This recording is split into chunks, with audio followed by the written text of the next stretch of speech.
Hi hello friends, welcome back to my channel. ಇವತ್ತಿನ ವಿಡಿಯೋದಲ್ಲಿ ತುಂಬಾ ಹೆಲ್ತಿ ಆದಂತಹ ಅಂಟಿನ ಉಂಡೆ ಅಂದರೆ ಡ್ರೈ ಫ್ರೂಟ್ಸ್ ಲಡ್ಡು ಹೇಗೆ ಮಾಡೋದು ಅಂತಂದೇಳಿ ನೋಡೋಣ. ನಿಶಕ್ತಿ ಇರೋಂಥರು ದಿನಕ್ಕೆ ಒಂದು ಉಂಡೆನ ತಿಂತಾ ಬಂದರೆ ದೇಹಕ್ಕೆ ಒಳ್ಳೆ ಪ್ರೋಟೀನ್ ಸಿಗುತ್ತೆ. ಇದರಿಂದ ನಿಶಕ್ತಿ ಕೂಡ ಹೋಗುತ್ತೆ. ಇದನ್ನು ಬಾಣಂತಿರು ಹಾಗೆಯೇ ಸಣ್ಣ ಮಕ್ಕಳಿಂದ ಹಿಡಿದು ದೊಡ್ಡೋರ್ವರೆಗೂ ಎಲ್ರಿಗೂ ಈ ಅಂಟಿನ ಉಂಡೆನ ಕೊಡೋದ್ರಿಂದ ತುಂಬಾ ಒಳ್ಳೆಯದು. ಸೊ ಬನ್ನಿ ಹಾಗಾದರೆ ಇದನ್ನು ಹೇಗೆ ಮಾಡೋದು ಅಂತಂದೇಳಿ ಒಂದ್ಸಲ ಚೆಕ್ ಮಾಡೋಣ. ಮೊದಲೇದಾಗಿ ನಾನಿಲ್ಲಿ ಈ ಅಂಟಿನ ಉಂಡೆ ಮಾಡೋದಕ್ಕೆ ಒಂದು 100 ಗ್ರಾಮ್ನಷ್ಟು ವಾಲ್ನಟ್ಟು, ಒಂದು 250 ಗ್ರಾಮ್ನಷ್ಟು ಕಪ್ಪು ದ್ರಾಕ್ಷಿ, ಒಂದು 500 ಗ್ರಾಮ್ನಷ್ಟು ಖರ್ಜೂರ, ಒಂದು 200 ಗ್ರಾಮ್ನಷ್ಟು ಗೋಡಂಬಿ, 100 ಗ್ರಾಮ್ ಸೂರ್ಯಕಾಂತಿ, 100 ಗ್ರಾಮ್ನಷ್ಟು ಗಸಗಸೆನ ತೊಗೊಂಡಿದ್ದೀನಿ. ಮಾಡಬೇಕಾದ್ರೆ ಗಸಗಸೆ ಎಷ್ಟು ಬೇಕೋ ಅಷ್ಟು ನಾನು ಯೂಸ್ ಮಾಡ್ಕೊಳ್ತೀನಿ. ಒಂದು 250 ಗ್ರಾಮ್ನಷ್ಟು ದ್ರಾಕ್ಷಿ, ಒಂದು 50 ಗ್ರಾಮ್ನಷ್ಟು ಪಿಸ್ತಾ, ಕಲ್ಲಂಗಡಿ, ಕುಂಬಳಕಾಯಿ ಬೀಜ ಎರಡೂ ಸೇರಿ 200 ಗ್ರಾಮ್ನಷ್ಟು ತೊಗೊಂಡಿದ್ದೀನಿ. ಒಂದು 100 ಗ್ರಾಮ್ನಷ್ಟು ಅಂಟು, ಸ್ವಲ್ಪ ಒಣಶುಂಠಿ ಹಾಗೆಯೇ ಏಲಕ್ಕಿ ತೊಗೊಂಡಿದ್ದೀನಿ. ಒಂದು 250 ಗ್ರಾಮ್ನಷ್ಟು ಬಾದಾಮಿ, ಒಂದು ಒಣ ಕೊಬ್ಬರಿ ಉಂಡೆನ ಈ ರೀತಿ ತುರಿದು ಇಟ್ಕೊಂಡಿದ್ದೀನಿ. ಇನ್ನೊಂದು ಉಂಡೆನ ಈ ರೀತಿ ಕಟ್ ಮಾಡಿ ತೊಗೊಂಡಿದ್ದೀನಿ. ಒಂದು 100 ಗ್ರಾಮ್ನಷ್ಟು ಅಗಸೆ ಬೀಜ ಇಷ್ಟನ್ನು ತೊಗೊಂಡಿದ್ದೀನಿ. ನಾನಿಲ್ಲಿ ಖರ್ಜೂರನ 500 ಗ್ರಾಮ್ ಅಷ್ಟೇ ತೊಗೊಂಡಿರೋದು. ಇದ್ರ ಜೊತೆಗೆ ಸ್ವಲ್ಪ ನಾನು ಬೆಲ್ಲನ ಪಾಕ ಮಾಡಿ ಹಾಕ್ತಾ ಇದ್ದೀನಿ. ಕೆಲವೊಬ್ಬರು ಕೇವಲ ಖರ್ಜೂರದಿಂದ ಅಷ್ಟೇ ಮಾಡ್ತಾರಲ್ವ, ನಾನು ಇದ್ರ ಜೊತೆಗೆ ಸ್ವಲ್ಪ ಪಾಕನ ಆ್ಯಡ್ ಮಾಡಿ ಮಾಡ್ತಾಯಿದ್ದೀನಿ. ಈಗ ಇದನ್ನು ಮಾಡೋದಕ್ಕೆ ಅಂತಂದೇಳಿ ಈಗ ಆಲ್ರೆಡಿ ನಾನು ಒಲೆ ಮೇಲೆ ಒಂದು ಕಡಾಯಿ ಇಟ್ಕೊಂಡು ಅದು ಬಿಸಿ ಆದಮೇಲೆ ಗಸಗಸೆ ಏನು ತೊಗೊಂಡಿದ್ನಲ್ವ ಅದನ್ನು ಈ ರೀತಿ ಎಲ್ಲ ಫ್ರೈ ಮಾಡ್ಕೊಳ್ತಾ ಇದ್ದೀನಿ. ಅವನ್ನ ಲೋ ಫ್ಲೇಮಲ್ಲಿಟ್ಟು ಒಂದು 2 ನಿಮಿಷ ಫ್ರೈ ಮಾಡಿಕೊಂಡ್ರೆ ಸಾಕಾಗುತ್ತೆ.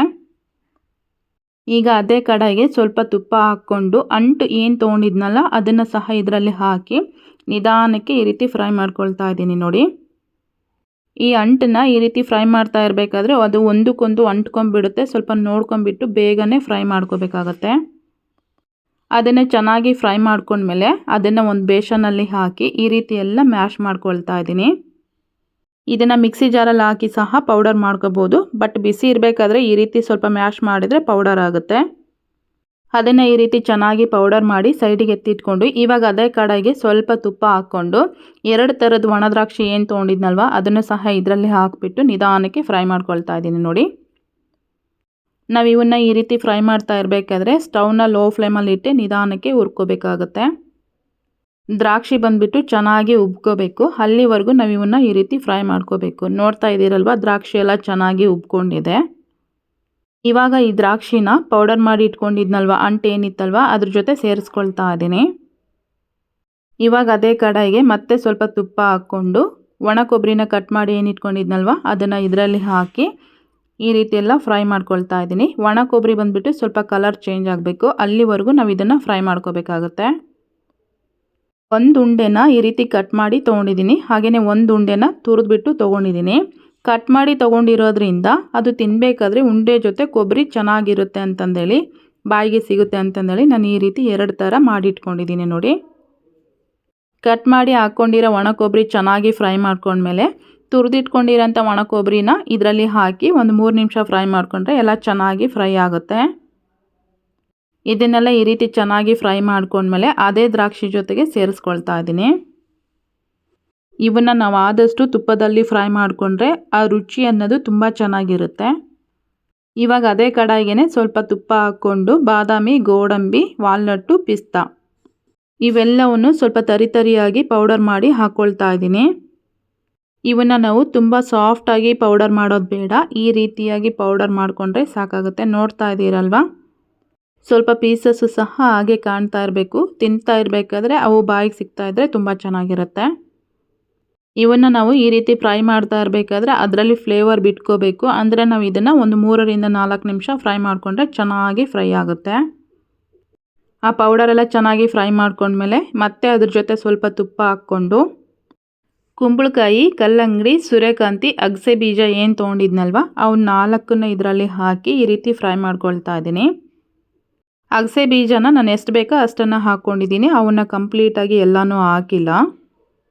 ಇವನ್ನ ಈ ರೀತಿ ಫ್ರೈ ಮಾಡ್ತಾ ಇರಬೇಕಾದ್ರೆ ಅವು ಸ್ವಲ್ಪ ಚಟಪಟ ಅನ್ನಬೇಕು, ಅಲ್ಲಿವರೆಗೂ ನಾವು ಫ್ರೈ ಮಾಡ್ಕೋಬೇಕಾಗತ್ತೆ. ಹಾಗೆಯೇ ಕಲರು ಸಹ ಚೇಂಜ್ ಆಗಬೇಕು. ಇವನ್ನೆಲ್ಲ ಈ ರೀತಿ ಚೆನ್ನಾಗಿ ಫ್ರೈ ಮಾಡ್ಕೊಂಡ್ಮೇಲೆ ಕೊನೆಯದಾಗಿ ಖರ್ಜೂರನ ನಾನು ಸ್ವಲ್ಪ ಪೀಸ್ ಮಾಡಿ ಇಟ್ಕೊಂಡಿದ್ದೆ, ಅದನ್ನು ಸಹ ಇದರಲ್ಲಿ ಹಾಕಿ ಒಂದು ಸಲ ಈ ರೀತಿ ಚೆನ್ನಾಗಿ ಮಿಕ್ಸ್ ಮಾಡ್ಕೊಳ್ತಾ ಇದ್ದೀನಿ. ನಾನಿಲ್ಲಿ ಈ ಉಂಡೆ ಮಾಡೋದಕ್ಕೆ ಖರ್ಜೂರ ಹಾಗೆ ಬೆಲ್ಲ ಎರಡನ್ನೂ ಯೂಸ್ ಮಾಡ್ತಾ ಇದ್ದೀನಿ. ನೀವು ಬೇಕು ಅಂದರೆ ಖರ್ಜೂರ ಅಷ್ಟೇ ಯೂಸ್ ಮಾಡಿಕೊಂಡು ಮಾಡ್ಕೋಬೋದು. ಖರ್ಜೂರ ಅಷ್ಟೇ ಹಾಕಿ ಮಾಡೋದಾದರೆ ಸ್ವಲ್ಪ ಜಾಸ್ತಿ ತೊಗೋಬೇಕಾಗತ್ತೆ. ಇದನ್ನು ಈ ರೀತಿ ಚೆನ್ನಾಗಿ ಮಿಕ್ಸ್ ಮಾಡ್ಕೊಂಡ್ಮೇಲೆ ಫ್ರೈ ಮಾಡಿ ಇಟ್ಕೊಂಡಿರೋಂಥ ಪೌಡರ್ಗಳೆಲ್ಲ ಏನಿತ್ತಲ್ಲ ಅದನ್ನು ಸಹ ಇದರಲ್ಲಿ ಸೇರಿಸ್ಕೊಳ್ತಾ ಇದ್ದೀನಿ ನೋಡಿ. ಇವನ್ನೆಲ್ಲ ಈ ರೀತಿ ಮತ್ತೆ ಒಂದು ಸಲ ಚೆನ್ನಾಗಿ ಮಿಕ್ಸ್ ಮಾಡಿಕೊಂಡು ಫ್ರೈ ಮಾಡಿ ಇಟ್ಕೊಂಡಿರೋಂಥ ಗಸಗಸೆ, ಪೌಡರ್ ಮಾಡಿ ಇಟ್ಕೊಂಡಿರೋಂಥ ಶುಂಠಿ ಮತ್ತು ಏಲಕ್ಕಿ ಪುಡಿನೂ ಸಹ ಇದರಲ್ಲಿ ಹಾಕ್ಕೊಳ್ತಾ ಇದ್ದೀನಿ. ನಾನು ಇದಕ್ಕೆ ಟೋಟಲ್ ಆಗಿ 250 ಗ್ರಾಮ್ನಷ್ಟು ತುಪ್ಪನ ಯೂಸ್ ಮಾಡಿದ್ದೀನಿ. ತುಪ್ಪ ಹಾಕೋದ್ರಿಂದ ತುಂಬಾ ರುಚಿ ಆಗುತ್ತೆ. ಈಗ ಆಲ್ರೆಡಿ ನಾನು ಇನ್ನೊಂದು ಒಲೆ ಮೇಲೆ ಬೆಲ್ಲ ಪಾಕ ಆಗೋದಕ್ಕೆ ಇಟ್ಟಿದ್ದೀನಿ. ಅದು ಸಹ ಬೆಲ್ಲ ಪಾಕ ಆಗ್ತಾ ಇದೆ. ಈ ಥರ ಉಂಡೆಗಳನ್ನ ಮಾಡಿ ಬಾಣಂತಿಯರಿಗೆ ದಿನ ಒಂದು ಉಂಡೆನ ಕೊಡ್ತಾ ಬಂದರೆ ಬ್ಯಾಕ್ ಪೇನ್ ಆಗಿರ್ಬೋದು, ಕೈಕಾಲು ನೋವಾಗಿರ್ಬೋದು, ಸುಸ್ತಾಗಿರ್ಬೋದು, ಆ ಥರದ ಸಮಸ್ಯೆಗಳು ಕಡಿಮೆ ಆಗುತ್ತೆ.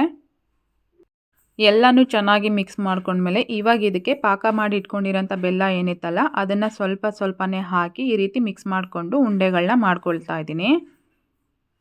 ಪಾಕನ ನಾವು ಒಂದೇ ಸಲ ಹಾಕಿ ಮಿಕ್ಸ್ ಮಾಡ್ಕೊಳ್ಳೋದಕ್ಕಿಂತ ಈ ರೀತಿ ಸ್ವಲ್ಪ ಸ್ವಲ್ಪ ಹಾಕ್ಕೊಂಡು ಮಿಕ್ಸ್ ಮಾಡಿಕೊಂಡ್ರೆ ಚೆನ್ನಾಗಾಗುತ್ತೆ.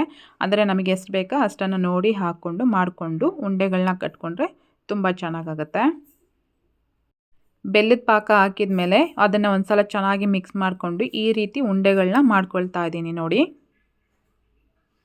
ಇದು ಸ್ವಲ್ಪ ಬಿಸಿ ಇದ್ದಾಗಲೇ ಈ ರೀತಿ ಎಲ್ಲನೂ ಉಂಡೆಗಳನ್ನ ಮಾಡ್ಕೋಬೇಕಾಗತ್ತೆ. ನೋಡ್ತಾ ಇದ್ದೀರಲ್ವ, ನಾನೆಲ್ಲನೂ ಈ ರೀತಿ ಉಂಡೆಗಳನ್ನ ರೆಡಿ ಮಾಡಿ ಇಟ್ಕೊಂಡಿದ್ದೀನಿ. ಎಷ್ಟು ಪರ್ಫೆಕ್ಟಾಗಿ ಉಂಡೆಗಳು ರೆಡಿಯಾಗಿದೆ ಅಂತಂದೇಳಿ ನೋಡ್ತಾ ಇದ್ದೀರಲ್ವ. ಸೊ ನೀವು ಖಂಡಿತ ಮನೆಯಲ್ಲಿ ಒಂದು ಸಲ ಟ್ರೈ ಮಾಡಿ, ತುಂಬಾ ರುಚಿಯಾಗುತ್ತೆ. ಹಾಗೆಯೇ ಹೆಲ್ತಿಗೂ ಸಹ ತುಂಬ ಒಳ್ಳೆಯದು. ಮತ್ತೆ ಹೊಸ ರೆಸಿಪಿ ಜೊತೆ ಸಿಗ್ತೀನಿ. ಅಲ್ಲಿವರೆಗೂ ಟೇಕ್ ಕೇರ್, ಬಾಯ್.